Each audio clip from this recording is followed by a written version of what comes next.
বিপিনের উপর হামলার প্রতিবাদে মধুপুরে বিক্ষোভ মিছিল অনুষ্ঠিত। গণ অধিকার পরিষদের সভাপতি ও ডাকসুর সাবেক বিপি নুরুল হক নূর সহ গণ অধিকার পরিষদের শতাধিক নেতাকর্মীকে হত্যার উদ্দেশ্যে জাতীয় পার্টি ও আইন শৃঙ্খলা বাহিনী কর্তৃক হামলার প্রতিবাদে টাঙ্গাইলের মধুপুরে শনিবার সন্ধ্যায় মধুপুর পৌর শহরে শান্তিপূর্ণভাবে মশাল মিছিল করে গণ অধিকার পরিষদের সদস্যরা।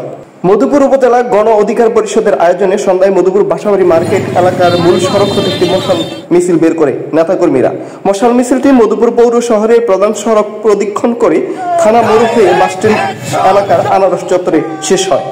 এ সময় সমাবেশে বক্তব্য রাখেন টাঙ্গাইল জেলা যুব অধিকার পরিষদের সাধারণ সম্পাদক শরীফুল ইসলাম, টাঙ্গাইল জেলা গণ অধিকার পরিষদের সদস্য SM-A হামিদ, মধুপুর উপজেলা শাখার NCPর প্রধান সমন্বয়কারী সবুজ মিয়া, মধুপুর উপজেলা ছাত্র অধিকার পরিষদের সভাপতি ইকরামুল হক, জুলাই আন্দোলন ছাত্র নেতা কামরান হাসান বর্ষণ, জেলা ছাত্র সমন্বয়ক বুলবুল আহমেদ, শ্রমিক নেতা হাফিজ সহ অন্যান্য নেতৃবৃন্দ।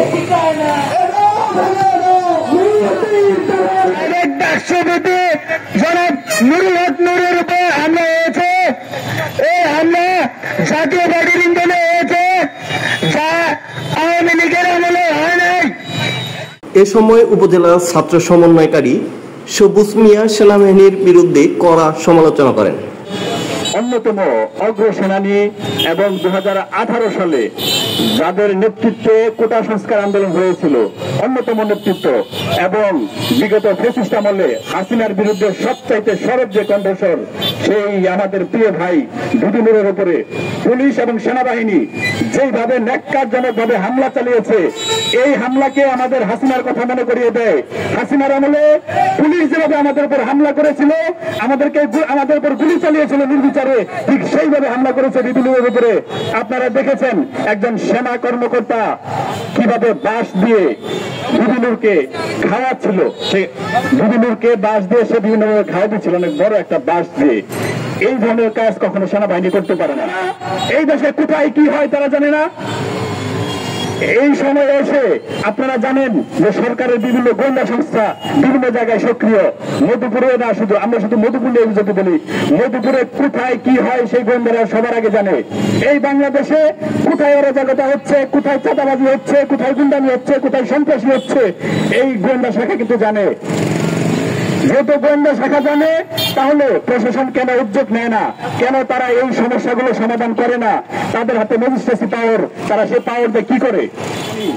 14 গোষ্ঠীর ঠিকানা নিয়ে 14 গোষ্ঠীর মধ্যে যদি কেউ একজন বিএনপি জামাতের কর্মী থাকতো, তাকে চাকরি দেওয়া হতো না। কতজনকে ধরা হয়েছে, তাদেরকে কারা সেফেক্সিট দিয়েছে। রক্তাক্ত হয়ে ঢাকা পড়ে আছে, কালকে আমি পরে থাকবো, পরশু আপনার সন্তান পরে থাকবে।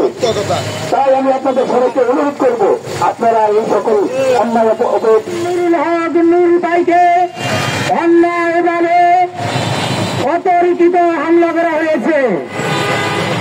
এই হামলায় জাতীয় বাড়ি সহ আর্মি পুলিশ বাহিনীর সমন্বয়ে অতর্কিতভাবে হামলা করা হয়েছে।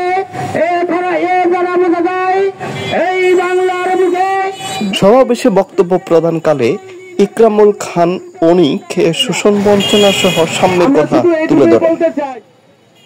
বিগত 17 বছর আমরা বলতে পারি নাই, এই জন্য হাসিনা আমাদের এইভাবে শাসন এবং নিপীড়ন করে চলে গেছে। হাসিনা স্বৈরাচার হয়ে উঠতে পারছে। কালকে বিপিনুরের উপর হামলার কারণ কি? কারণ হলো জাতীয় পার্টি নিষিদ্ধ চেয়েছিল। সে কোন জাতীয় পার্টি? যে জাতীয় পার্টির চেয়ারপারসন GM কাদের সাহেব ভারত থেকে মিটিং করেছে বাংলাদেশে, বলে যে ভারতে কি কথা হয়েছে এটা ভারতের পারমিশন ছাড়া বলা যাবে না। সেই জাতীয় পার্টি, যে জাতীয় পার্টি না থাকলে 17 বছর আওয়ামী লীগ কোন নির্বাচনের বৈধতা পাইত না। সেই জাতীয় পার্টি, যে জাতীয় পার্টি না থাকলে আজকে এই 24-এ আমার এতগুলো ভাই সহযোগিতার প্রাণ হারাইতে হইতো না। দলের একক শাসন আর বাংলায় দেখতে চাই না। বাংলাদেশ হবে প্রত্যেকটা মানুষের, আমার আপনার সবার। এ সময় জেলা গণ অধিকার পরিষদের সাধারণ সম্পাদক তাদের দাবি দাওয়া তুলে দেন। যে স্বরাষ্ট্র উপদেষ্টা আছে, ওনাকে অনতি বিলম্বে পদত্যাগ করতে হবে।